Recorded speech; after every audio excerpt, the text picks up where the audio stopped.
कश्मीर संभाग के पुलवामा जिले के त्राल में आज सुबह सुरक्षा बलों और आतंकियों के बीच मुठभेड़ में 2 आतंकवादियों को ढेर कर दिया गया है।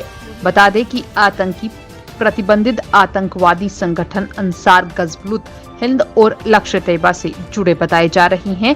आईजीपी कश्मीर विजय कुमार ने बताया है कि दोनों आतंकियों की पहचान कर ली गई है। इनमें से एक अंसार हिंद का आतंकी सफद मुजफ्फर सोफी उर्फ मोविया है और दूसरा नाम उमेर तेली उर्फ तल्ला है, जिसका संबंध लश्कर-ए-तैयबा से है। साथ ही साथ बताया गया है कि दोनों श्रीनगर के खोनमो इलाके में एक सरपंच की हत्या सहित कई आतंकी मामलों में शामिल रहे थे। कश्मीर रेंज के पुलिस महानिरीक्षक विजय कुमार ने कहा है कि पुलिस ने सुरक्षा बलों के साथ कश्मीर के दूरदराज के गांव में रात में गश्त शुरू कर दी है। जिन इलाकों में गैर स्थानीय लोग एवं कश्मीरी हिंदू रहते हैं या फिर काम कर रहे हैं, वहां चौकसी बढ़ा दी गई है।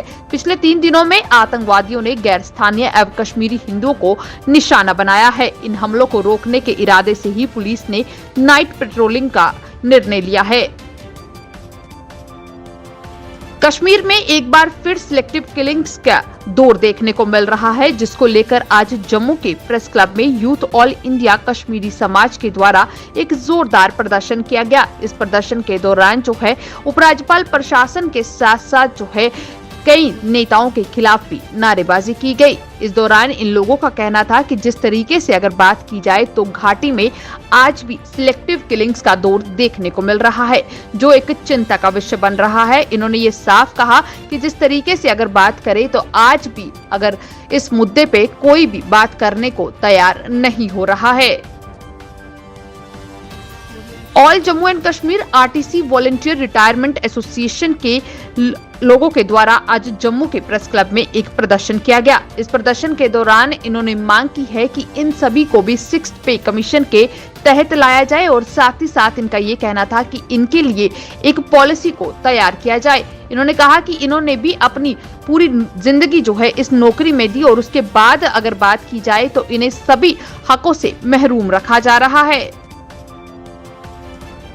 Jammu and Kashmir reserve category joint action committee के द्वारा आज एक प्रेस वार्ता की गई। इस प्रेस वार्ता के दौरान अगर बात की जाए तो इन्होंने कहा कि जिस तरीके से उम्मीद जगी थी कि 370 हटने के बाद जो है जम्मू कश्मीर के लोगों को कुछ फायदा होगा, ऐसा कुछ नहीं देखने को मिला है। साथ ही साथ इन्होंने डिलिमिटेशन कमीशन से सवाल किए हैं कि किस तरीके से इस कमीशन ने ये ड्राफ्ट तैयार किया है, क्योंकि इसमें अगर बात करें तो जम्मू के लोगों के लिए कुछ भी फायदेमंद नजर नहीं आ रहा। जम्मू में रेजिडेंसी रोड पर मंगलवार की देर रात रेडीमेड कपड़े के एक शोरूम समेत आसपास की 3 दुकानों में आग लग गई। सभी दुकानों के सामान पूरी तरह से जलकर राख हो गए। फायर ब्रिगेड के अथक प्रयास के बाद आग पर काबू पाया गया। फिलहाल आग लगने के कारणों का पता नहीं चल सका है। बताते हैं कि मंगलवार की रात लगभग 10 बजे शोरूम से धुआं एवं आग की लपटें निकलना शुरू हुई थी, जिसके बाद देखते ही देखते आग की लपटों ने आसपास की 2 दुकानों को भी चपेट में ले लिया। बेमेना गांधरबल में सोकास्ट कश्मीर के परिसर के अंदर जो है फॉरेस्ट्री विभाग के छात्रों की तरफ से एक विरोध प्रदर्शन किया गया है।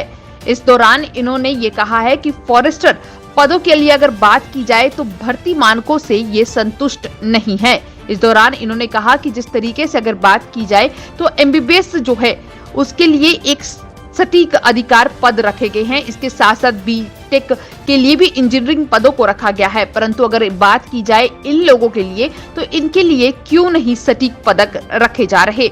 इस दौरान जो है इन्होंने गुस्सा उपराज्यपाल प्रशासन के खिलाफ भी निकाला और साथ ही साथ मांग की है या तो इनके लिए नियुक्त पदों का चयन किया जाए या तो ये विभाग जो है सोकास्ट कश्मीर से बंद कर दिया जाए। देश में कोरोना के मामलों में बढ़ोतरी दर्ज की गई है। बीते 24 घंटों में कोरोना के 1086 नए मामले सामने आए हैं। इससे पहले मंगलवार को कोरोना के 795 मरीज मिले थे, जबकि सोमवार को 913 मामले सामने आए थे। सोमवार को करीब 2 साल बाद कोरोना के 1000 से कम मामले दर्ज किए गए थे। इसके साथ साथ ही स्वास्थ्य मंत्रालय ने बताया है कि बीते 24 घंटों में कोरोना के कारण 71 लोगों की मौत हो गई। रियासी के नई बस्ती इलाके में एक प्लास्टिक के गोदाम में अचानक आग लगने का मामला सामने आया है। आग किन कारणों से लगी है इस पर कोई जानकारी हासिल नहीं हो सकी है, परंतु जिस तरीके से बात की जाए तो इस आग में माना जा रहा है कि लाखों रुपए का नुकसान हुआ है।